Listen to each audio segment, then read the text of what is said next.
शिक्षण सुरू होतं फायनल होतं 1 महिन्याची परीक्षा राहिली होती 1 महिन्यावर त्या संपलं होतं त्याची मांजरा कारखान्यावर आपण कागद दाखवून घेतले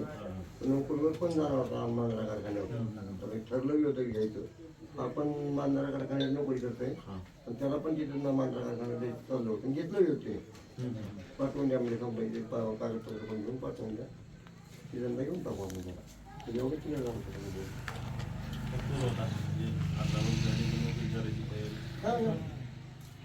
तेवढा मोठा आहे त्याला कॉलेजला घातले नाहीत ना एवढं मोठं आहे त्याला घातले ना हे कामाला लागायला लोक कुठे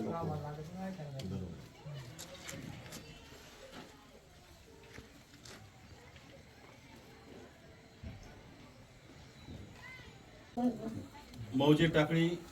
तालुका लातूर येथे गेल्या 6 जानेवारी रोजी माऊली उमेश सोट या 18 वर्षीय युवकाची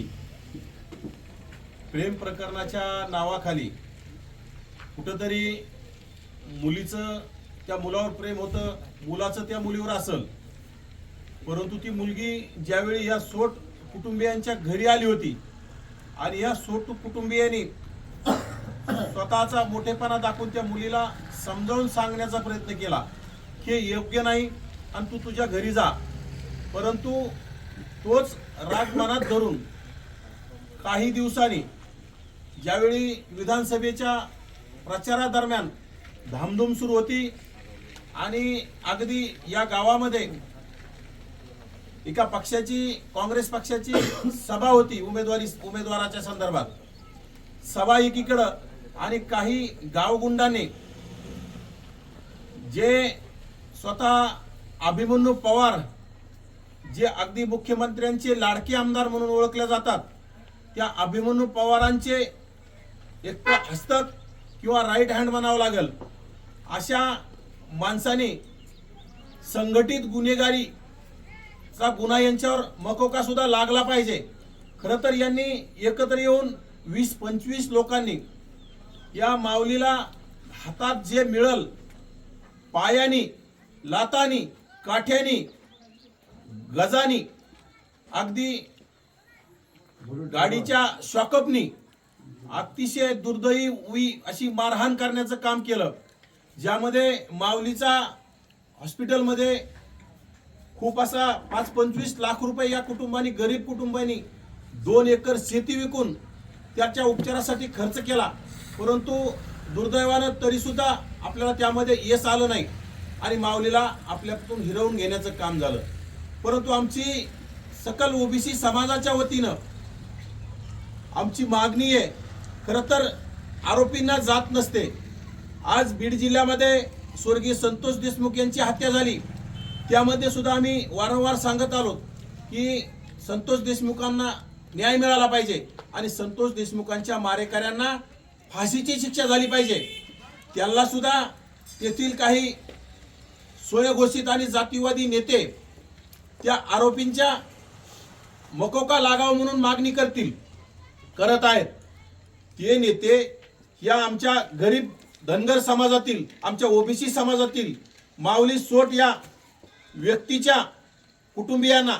भेट द्यायला कधी येतील आणि आमच्या माऊली सोटला न्याय मिळण्यासाठी तुम्ही मकोका लागावा अशी मागणी करताल का ही आमच्या मनामध्ये प्रश्नचिन्ह आहे खरं तर मुख्यमंत्री महोदयांना माझं नम्र विनंती आहे की तुमचा लाडका आमदार ज्यांनी या जिल्ह्यामध्ये गुन्हेगारी पोसण्याचं काम सुरू केलंय आणि गुन्हेगारी प्रवृत्तीचे लोक आज गोरगरिबांचे मुलं मारण्यापर्यंत संघटित गुन्हेगारीच्या माध्यमातून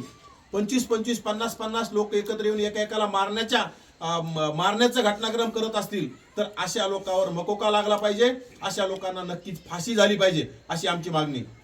जर हे होत नसेल तर येणाऱ्या काळात आम्हाला राज्यभर तीव्र आंदोलन छेडावं लागेल राज्यभर आम्हाला मोर्चे काढावे लागतील आम्ही सर्व आरोपींना शिक्षा झाली पाहिजे म्हणतो त्यामध्ये काही आरोपी अटक आहेत परंतु काही आरोपी मोकाट फिरण्याचं काम करत आहेत खरं तर यामध्ये 25 पेक्षा जास्त आरोपी असताना मोजक्याच आरोपींना इथं अटक करण्यात आले आणि त्यामध्ये सुद्धा 307 दाखल आहे खरं तर इथं 302 दाखल करण्याचं धाडस पोलिसांनी का केलं नाही मला पोलीस प्रशासनावर सुद्धा आरोप मी करत आहे आणि पोलीस प्रशासनावर सुद्धा माझा संशय येत आहे. तुम्ही कोणाच्या इशाऱ्यानं, कोणाच्या आदेशानं FIR दाखल करण्याला सुद्धा विलंब लावण्याचं काम केलं. त्यामुळं खरं तर या पोलीस प्रशासनातील अधिकारी कोण असतील, सदरील अधिकाऱ्यांची सुद्धा चौकशी झाली पाहिजे आणि ते दोषी असतील त्यांच्यावर सुद्धा कारवाई झाली पाहिजे. मसाजोग प्रमाणे इथं सुद्धा वेगवेगळ्या फोर्स मार्फत चौकशी झाली पाहिजे.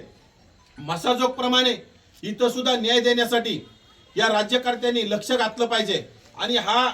कुठल्या समाजाचा व्यक्ती आहे हे लक्ष न देता, समाज कुठल्या समाजाचे मारणारे आहेत याच्याकडे लक्ष न देता आरोपींना शिक्षा झाली पाहिजे आणि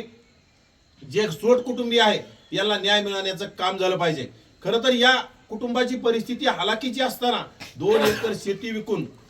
त्यांनी 25 लाखापेक्षा जास्त त्या मुलावर खर्च केला, परंतु त्याच्यात यश आलं नाही. आणि मसाजोगला अनेक नेते असतील, प्रशासन असेल, शासन असेल, मदतीचा हात देण्याचं काम करत आहे, आर्थिक मदतीचा. परभणीच्या सूर्यवंशी कुटुंबाला सुद्धा मुख्यमंत्र्यांनी